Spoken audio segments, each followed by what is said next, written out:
You've just had a really great evening. The kids are in bed, dinner went smoothly, the house is now peaceful and quiet. You finally sit down for the first time in hours and let out a long exhale. And then she walks into the room. And within seconds, her tone shifts.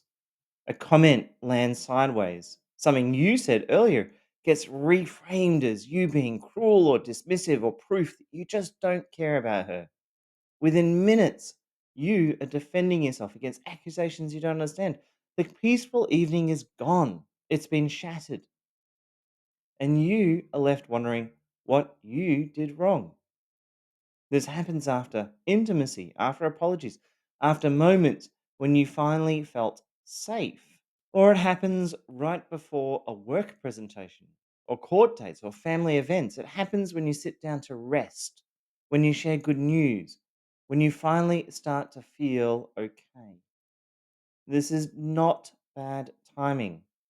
This is sabotaging peace, a covert form of emotional abuse where calm itself is made to feel unsafe. That's what we're going to explore in today's episode of the Blueprint of Family Violence Against Men. When peace itself becomes targeted and sabotaged within an abusive relationship. We'll break down this tactic, how it operates mechanically, why abusers use it, and the ways it exploits men. We'll look at four distinct types of sabotaging peace, each with a different timing trigger and a psychological impact.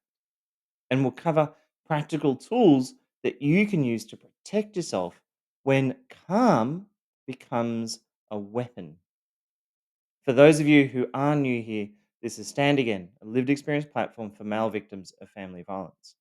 Abuse is not limited to one gender, but this channel focuses on the male perspective because it is so often dismissed or misunderstood. If this content helps you, please like, subscribe, and drop the words Stand Again into the chat. Those two words might just help a victim of family violence find their words. Sabotaging peace is a covert abuse tactic where moments of your calm, connection, or stability are deliberately disrupted by your abuser. The abuser becomes most reactive at the exact moment that you begin to relax. Quiet is treated by your abuser as something suspicious. Your rest is treated as defiance. The pattern is subtle at first. A warm moment turns cold. A good day ends in tension. An act of kindness is followed by a blow up. This timing is precise. The peace is what has triggered her. This works through pattern disruption. She waits until you have settled, then destabilizes you. The chaos is not random, it's strategic. When calm appears, she creates conflict. When you start to relax, she finds a reason to escalate.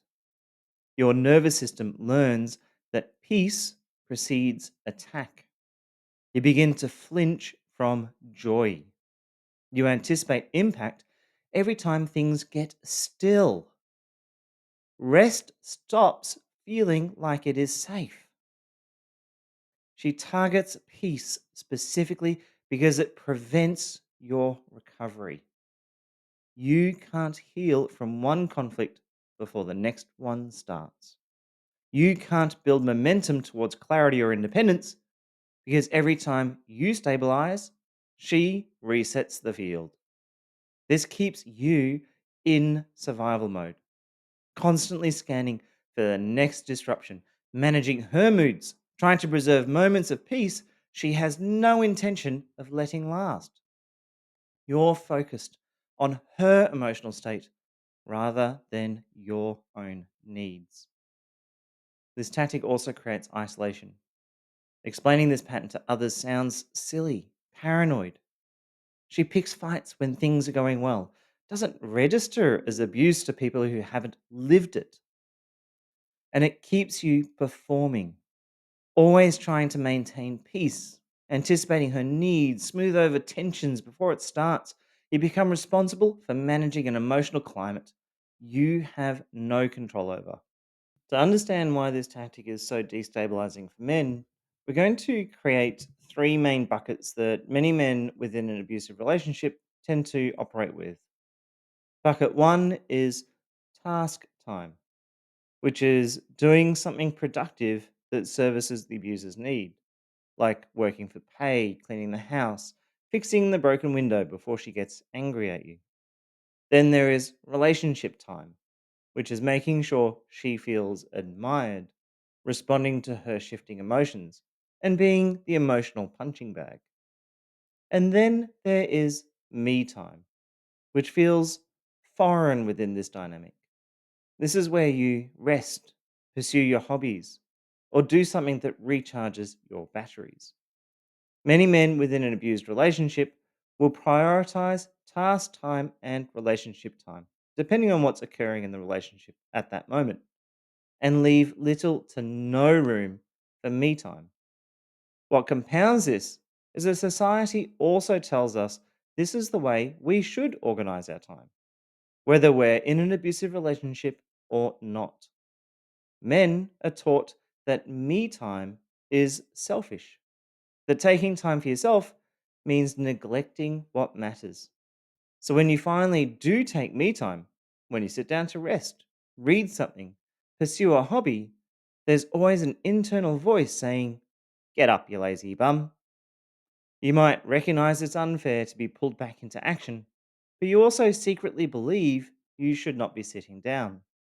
This is what makes sabotaging peace so covert for men. You react viscerally to the disruption. You might say something like, "God, can't I just rest?" But you also blame yourself for needing rest in the first place. And if you do argue back, there's often this weird chorus of voices like family, friends, culture itself, ready to agree that you should be getting back at it. She punishes you for taking me time by attacking relationship time. The moment you sit down, she creates conflict. She picks a fight, withdraws emotionally, or manufactures tension that forces you back to either task time or relationship time to manage the mess that she's just created. So you learn to fear me time because having it risks the other two domains, which is relationship time and task time, that you have somehow prioritized in your mind. The tactic does not just steal your peace, it teaches you that your own rest threatens the fragile stability you're desperately trying to maintain. So you learn to stop resting, not because you don't need the rest, but because the cost of resting feels too high.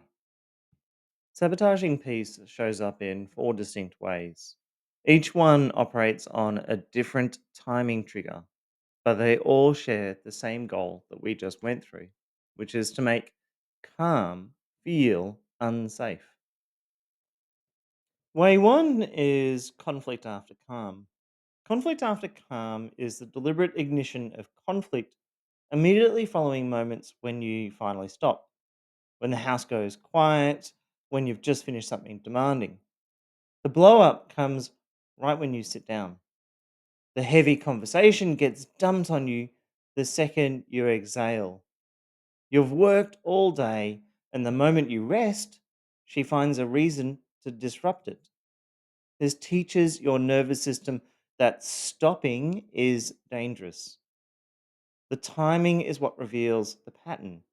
You spend all day working in the garden, renovating the house, handling tasks. You finally come inside to sit down. That's when she delivers it. A new demand, a criticism about what you didn't do, or a statement like, "You also need to." If you show even a hint of frustration at more work being added to an already exhausting day, she doesn't respond to the content. She responds to your reaction. Now you're the problem. You're being difficult, ungrateful, angry for no reason. The conflict isn't about the task, it's about your audacity to feel tired. Or you've had all afternoon to discuss something tricky, but she waits until you sit down to rest, then brings it up. You're exhausted, but you also know one wrong word can cause an explosion. So you engage, even though you have nothing left in the tank. The mechanism is not the fight itself, it's the conditioning that results from the timing. Your body starts to expect disruption during rest. You brace when you sit down. You anticipate the demand before it comes. As I mentioned in the definition, this rewires your nervous system. You start dreading the moment you stop because you know it won't be allowed to last. Sometimes you try to preempt it. Just keep moving. Just stay useful. Complete one more thing so she has less to weaponize. But it never works. The disruption comes anyway. In time, you stop resting, even when you have the chance. You stay on constant edge, scanning and anticipating. Even now, years after leaving, it can be hard to sit down without feeling like you are about to be interrupted and in trouble. You have to remind yourself that this rest is allowed, that stopping won't trigger an attack. Way two is punishment for peace. Punishment for peace is when the actual act of rest, the actual act of slowing down or even emotionally regulating yourself is attacked. It's met with disdain, criticism, and sabotage. How dare you rest? How dare you slow down? How dare you emotionally regulate yourself? The act of calming yourself, whether through physical stillness or healthy coping mechanisms, gets framed as laziness, avoidance, or even selfishness. Your rest itself has become offensive to her. This will show up in two ways. The first is quite overt. Your physical rest gets attacked. You sitting still, taking a moment, or even just doing nothing gets interpreted as your weakness, your failure. You're told you should be doing more, that you're lazy, that your rest is a personal insult to her. The second is a little bit more subtler. She targets your emotional self regulation, the things you do to care for your nervous system.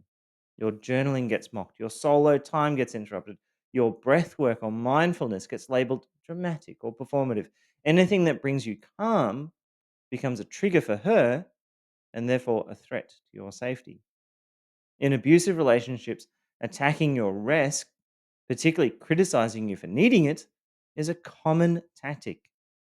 It keeps you in motion, always performing, always proving your worth through productivity. When you can't rest, you can't think clearly.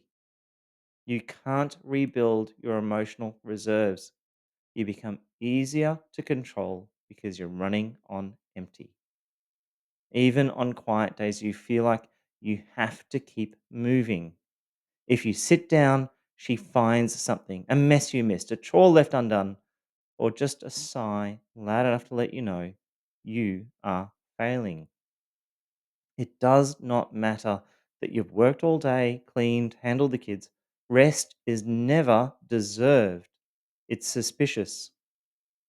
And when you do rest, it's only ever on her terms. She might say things like, "Fine, you can have 5 minutes, I suppose." Like she's granting you a favor, as if stillness is something you have to earn. And even then, it comes through guilt. She's in charge here. What breaks you is the watching. You become hyper aware of where she is in the house. If you hear footsteps while sitting down, you jolt upright, your heart races to make it look like you're doing something. You learn to preempt her, to keep busy, to stay on your feet, not because you want to, but because you're scared of being caught resting. I know, I have been there. Over time, you stop trying to rest, not just physically, but emotionally. Even now, years later, you might still catch yourself bracing at the sounds of footsteps, a creak in the house can have you jumping and acting busy, still feeling like you need to be doing something. Because back then, stillness was never neutral, it was never safe. Way three is timing the attack. Timing the attack is when conflict gets deliberately triggered in moments that matter. Before work, court, birthdays, family events, or any situation where you need to be calm, present, or even just emotionally steady. That goal is emotional damage. The blow up might seem random, but the timing is precise. It happens just before you walk out the door, or while you're getting dressed for something important, or as you're preparing something for your children. The result is that you carry that stress into the moment that follows.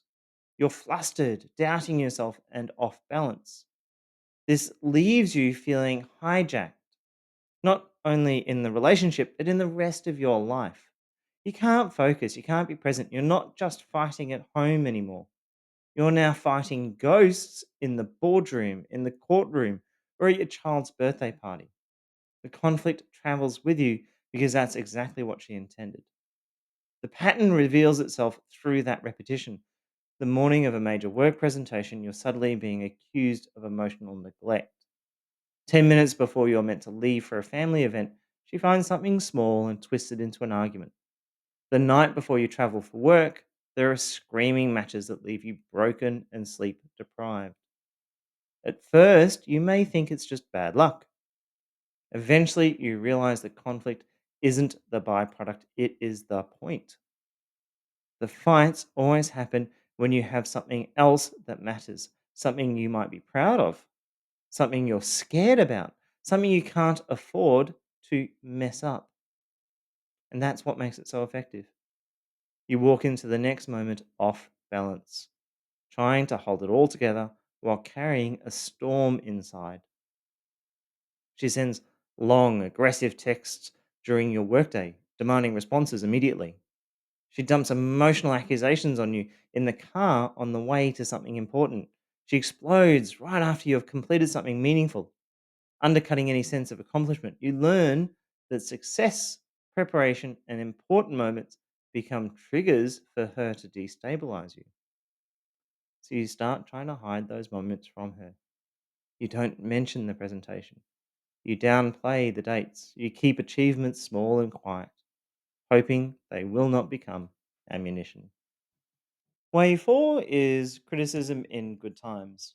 Criticism in good times is when moments of happiness, pride, or success get deliberately undermined. You get a promotion, your hobby is going well, you're proud of something you accomplished, you're laughing with your kids. These moments where you feel good about yourself or your life become triggers for her criticism. The timing reveals that pattern. It's not that she's always critical, it's that she becomes critical when you're experiencing something positive. This operates differently from the other types. She's not disrupting your rest, she's not starting conflict before an important event, she's attacking the experience of joy itself. The moment you feel good, she ensures you feel bad. You share an achievement at work, and she says, well, don't let it get to your head. You're laughing with your children, and she picks a fight about your parenting. You mention you're enjoying a new hobby, and she mocks it as selfish or a waste of time. You receive recognition for something, and she reframes it as showing off or thinking you are better than everyone else. The pattern conditions you to associate your happiness with punishment. You start to hide positive experiences. You don't mention the promotion because you know it might trigger something. You downplay your wins before she can. You stop pursuing hobbies because they've become sites of conflict. Even internal joy, feeling good about something, starts to feel dangerous. I'll tell you a slight aside here because it sometimes makes me laugh. But I used to enjoy a certain drink which cost like $1.50, and it brought me joy having what was it? Orange and mango mineral water, $1.50 bottle. She would sabotage and destroy my association with that as much as she possibly could. So you learn to keep your happiness about things, even as small as that, private, because visibility invites the attack. Anything that makes you feel good becomes something that she controls. If it brings you joy, she makes it difficult to access. I ended up having to ask permission to buy those $1.50 bottles. She might mock it or insert herself into it, sometimes be creating conflict around it until the thing itself becomes associated with stress rather than joy or pleasure. You stop celebrating your own life because celebration has become a trigger for her contempt. For this particular tactic, there is no real protection from sabotaging peace, not while you're still in the relationship. This is a tactic designed to prevent recovery. And as long as she controls access to calm, she controls your ability to stabilize. The work here is not about stopping her behavior, it's about surviving it and recognizing what's happening so that you stop blaming yourself. While you're still in the relationship, you need to find other ways to regulate your nervous system. Sneak in what you can. Yoga nidra when she's not around. Breathing techniques in the bathroom. Going for a run or a jog. Finding brief moments of grounding when you're alone in the car. These aren't solutions, they're survival tools. Small acts of self care are going to be what's critical here. You're going to have to find moments where you can take a breath and re-stabilize. Try box breathing. Try going for a walk if you can. Do it when she can't see and therefore can't sabotage it. The goal here is not recovery and it's not thriving. It's just to keep yourself functional just enough to think a little bit more clearly about what comes next. The real repair from sabotaging peace is actually what happens after the exit. That's when your nervous system can start to learn to understand what peace and safety mean again, and that rest won't be punished, that joy doesn't lead to attack. That takes work. But for now, while you're in it, you need to recognize the tactic, stop internalizing the blame, and protect the small moments of regulation that you can steal for yourself. Sabotaging peace is designed to teach you that calm is dangerous. It rewires your nervous system to associate rest with punishment, stillness with attack, and happiness with consequences. The tactic doesn't just steal moments of peace, it trains you to fear them entirely. You're not imagining it, you're not overreacting, you're not alone. The tight coil in your chest when things go quiet is very real. The compulsion to keep moving is learned.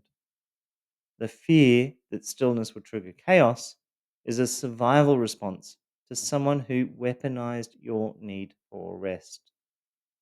You deserve peace that doesn't come with conditions. You deserve rest that is not punished.